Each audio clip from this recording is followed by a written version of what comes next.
Yeah, all right. So a lot about that. Carl had interrupted the video, but let's keep on going. All right, about the doctrines. Okay,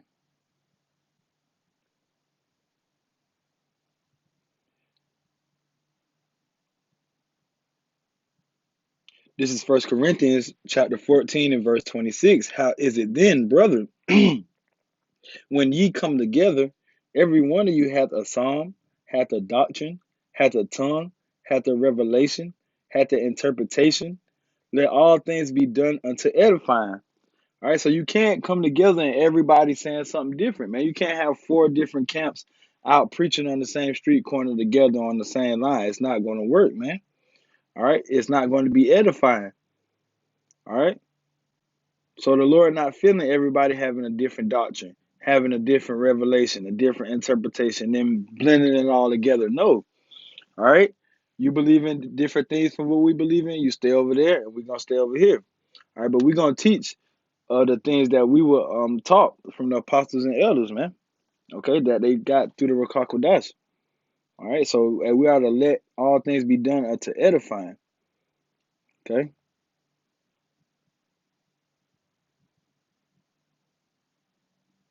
all right, let's grab another scripture.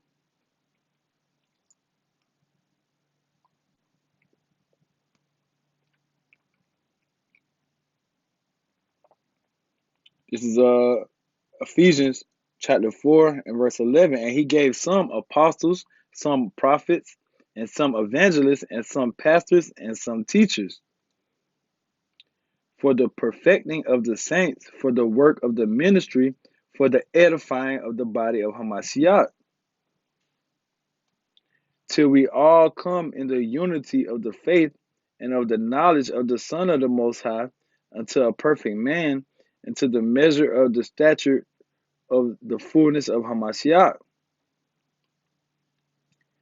that we henceforth be no more children, tossed to and fro, and carried about with every wind of doctrine, by the sleight of men and cunning craftiness, whereby they lie in wait to deceive. All right, so the Lord don't want us to be tossed to and fro and carried about with every wind of doctrine. All right, you are to have the correct doctrine, okay, and stick with it. All right, unless the apostles put out an order or of a correction, okay, or even yourself, you have a revelation. You know, you check with the heads and make sure it's on point. All right, but you don't be swayed from this doctrine and that doctrine and this doctrine. No, man, stick in the same doctrine which you have learned. All right, and not be tossed to and fro with every wind of doctrine.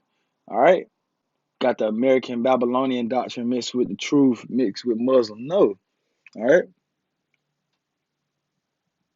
because what? It's not about the camps, man. It's not about the camp names. All right, it's about the doctrine that the men of the camp are speaking. All right.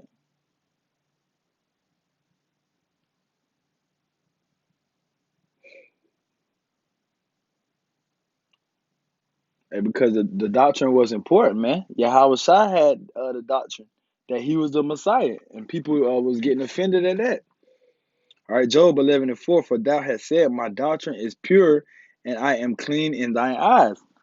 All right, so you got to have that what? Right, clean, pure doctrine, or it ain't, or it ain't gonna work. You try to get with other men with the doctrine that's not all right as pure as yours, as clean as yours, and you're gonna have damn fights at the unity camp. All right.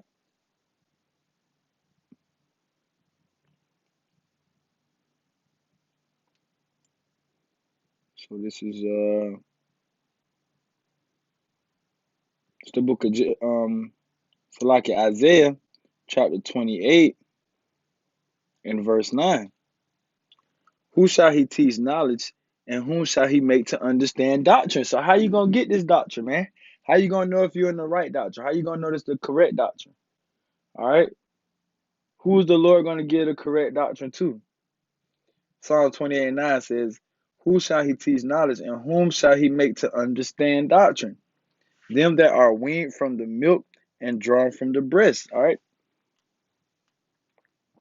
For precept must be upon precept, precept upon precept, line upon line, here a little and there a little.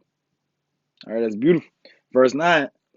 All right, so verse 9 shows you who that Lord is going to give the doctrine to. All right, them that are weaned from the milk and drawn from the breast, the men that start with the milk of the scriptures, the men that humble themselves and come back to Yahweh Shemashah as babes, as children. All right, humbling yourself, clearing your mind of the madness that you've learned in Babylon the Great. Okay, that's who's gonna get the true doctrine, because there's a lot of doctrines out there, but the true doctrine is out there, and the true doctrine is important, man. All right, the true doctrine is the key to the brotherhood. All right, it's the key to everything.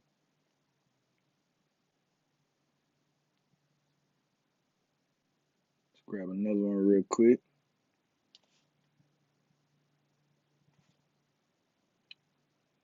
It's the book of Matthew, chapter 7, and verse 28. And it came to pass when Yahweh had ended these saying, the people were astonished at his doctrine.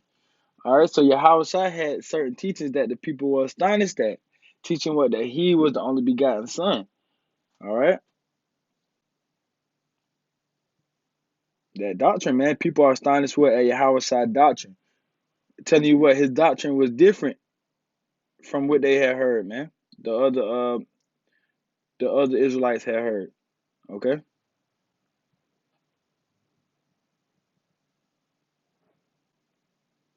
it's Mark 11 and 18, and the scribes and the chief priests heard it and sought how they might destroy him, for they feared him because all the people was astonished at his doctrine.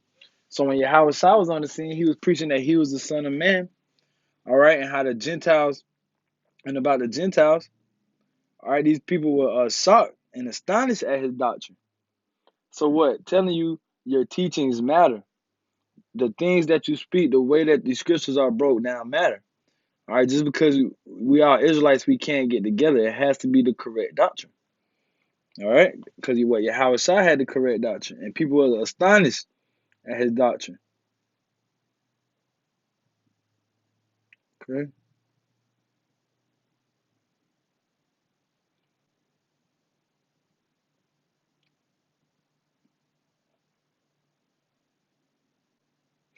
so like it.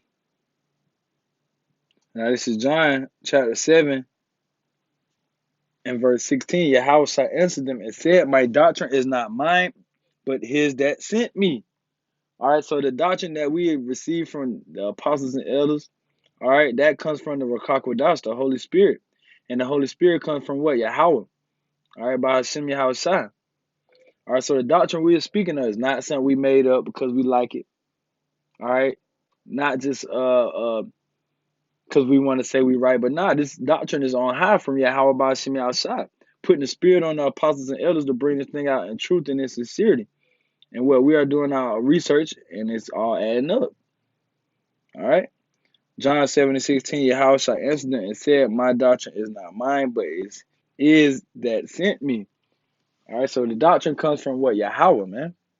Okay. If any man will do his will, he shall know of the doctrine, whether it be of the Most High or whether I speak of myself. That's how you're going to know who the correct men of the Lord is. That's how you're going to know who has the correct doctrine, man.